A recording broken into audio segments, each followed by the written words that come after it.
Éxodo 12, por favor.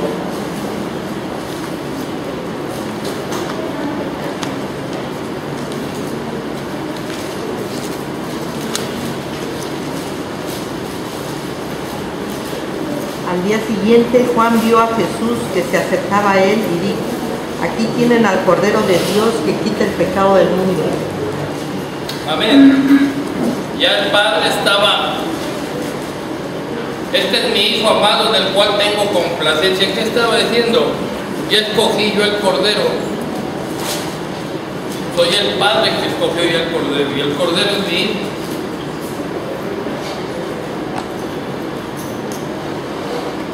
Necesitamos hablarle a la gente, hermanos.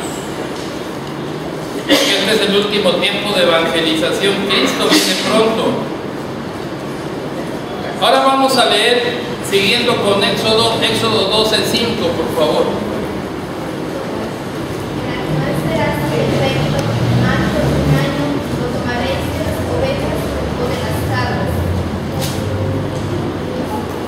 Un año es una corta vida para un cordero, hermanos. Significa que como Cristo vivió en el anonimato y a sus 30 años de edad solo apareció para morir a los 33 años. Es decir, su vida fue corta, hermanos. Amén. Su vida fue para lo necesario. Ahora también nos habla ahí, hermanos, que no hay defecto en él. ¿Qué significa? Que no había que señalarle nada en sus 30 años.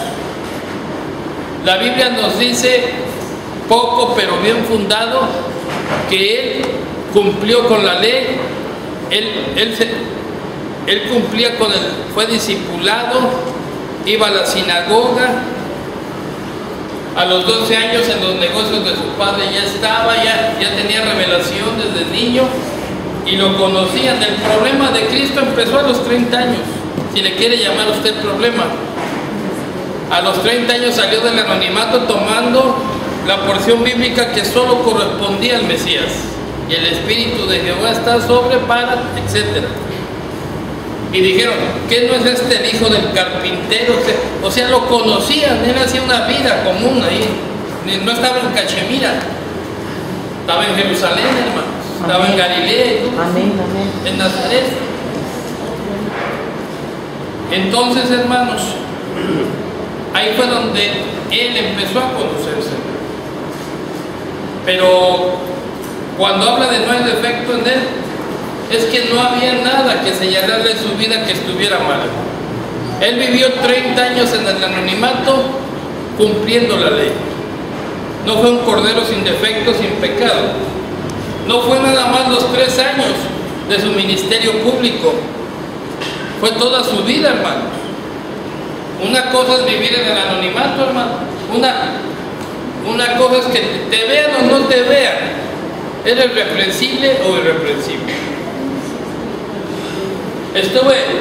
Yo estuve leyendo la vida de Saúl y la vida de David, hermano. Y yo me hice una pregunta.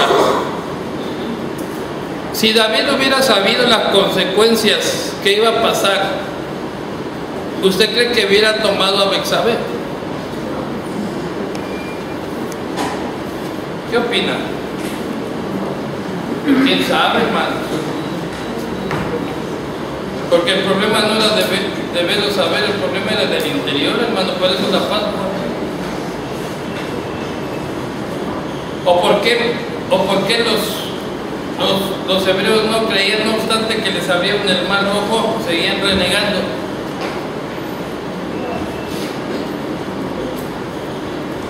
Qué tremendo, hermanos. Cometió su maldad y activó la maldad. Estuve leyendo en Amón, hermanos. El pecado ilícito de las relaciones, hermano. El pecado ilícito de la relación no se da porque tengas un contacto, se da porque existe en tu alma. Es de alma a alma el asunto, hermanos. Activó esa iniquidad en su hijo Amón. ¿Qué hizo Amón, hermanos? Le desgració la vida a su hermano. Tamar. Lo que hizo ilegal David con Betsabé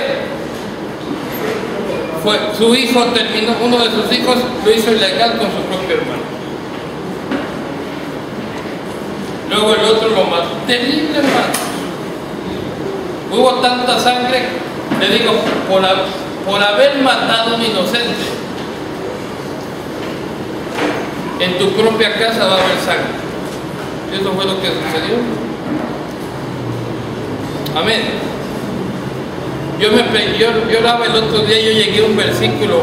Hay un versículo en la Biblia que dice que el que mata aquí en la tierra, ese es su mismo fin, no hay excepción. Porque yo me preguntaba, bueno, todos los que matan aquí, ese es su fin, tarde o temprano. Amén. Es terrible, hermano. Entonces, la vida de David en verdad sacude, hermanos. Entre la hacer y no hacer, hermanos. Amén.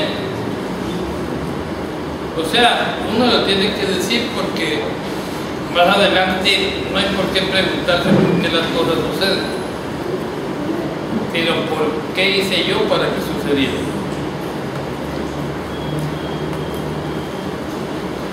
Luego de ahí, hermanos, nos vamos al versículo 6. El Cordero es escogido el día 10 y el versículo 6 nos dice qué va a suceder con ese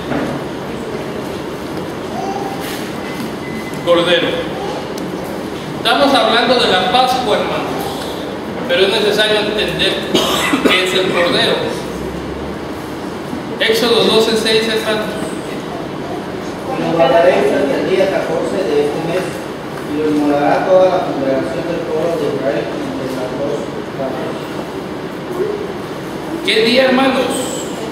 Hasta el día 14. El día 14 que se celebraba la Pascua, yo le decía que el número 14 está relacionado a genealogía, a generaciones. Y nos habla, hermanos, entonces, de ancestros, o sea, todos tus ancestros los que son genes deben ser sustituidos por los genes de Cristo. Mire, le voy a poner un ejemplo. ¿Por qué 14? Vea cómo Mateo habla de una genealogía de Cristo. Mateo 1, 17, 18. ¿Cómo la cuenta?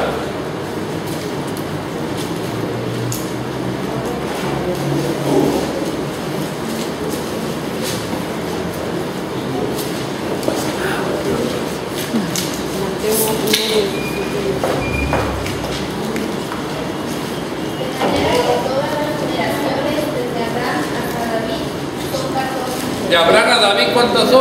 14. Luego, desde David hasta la deportación a Babilonia, 14. Y desde la deportación a Babilonia hasta Cristo, 14. 14, hermanos. Vale, 14 habla de generaciones. Ahora, hermanos, usted también tiene que ver. Yo les acabo una cuenta de la visita de la maldad, de la iniquidad sobre los padres. Acuérdense, 8 bisabuelos más 4 abuelos, 12 más 2 padres, 14. Todo eso tiene aquí no hay nadie invicto. Los únicos invictos, vamos a verlo de esta forma, aquí no hay nadie sin pasado. Usted no se preocupe. Aquí no hay ni más santos, ni menos santos, ni más pecador, ni menos pecador en cuanto a la iniquidad. Lo que sí sabemos es que tienen que ser cambiados todos esos genes por los genes de Cristo. Alabado sea su nombre, amén. Mire, porque vamos a verlo de esta forma. Los únicos que nacieron sin pasado fue el primer Adán y el postrer Adán. El primer Adán no tuvo padre, sino fue formado de la tierra, el soplo. Y el postrer Adán, ¿cómo se llama? La semilla no lo puso hombre alguno. La semilla, que en griego se dice esperma, lo puso el Espíritu Santo. No tenía pasado. Todos los demás nacemos con pasado. Y si hay maldad, que por cuando todos pecamos estamos destituidos de la gloria de Dios, por supuesto que hay iniquidad, hermano. Nuestra meta es que las siguientes generaciones que ya no nacieron en Egipto, hermanos, su meta es que sus generaciones que ya no nacieron en Egipto, su testimonio sea que no pecaron. Por eso usted se tiene que limpiar y dejar todo lo de Egipto para que sus generaciones vengan con limpieza. Cada día tiene que venir con mayor limpieza a las siguientes generaciones, hermano. ¿Sí me va entendiendo? Así como vino con mayor peso, ahora con menos peso. Amén. Usted ya sabe, hay facciones físicas, cáncer, diabetes, problemas sexuales, mentiras. Hay una influencia biológica, hermanos, de los padres sobre los hijos que permanecen. Todo eso tiene que ver con los genes. Más adelante le voy a dar un estudio que se llama el genoma humano, pero le voy a decir algo, unos puntos de ahí. ¿Qué es un genoma? Viene de gen. Es como un mapa. Es un mapeo de las secuencias del código genético de cada persona.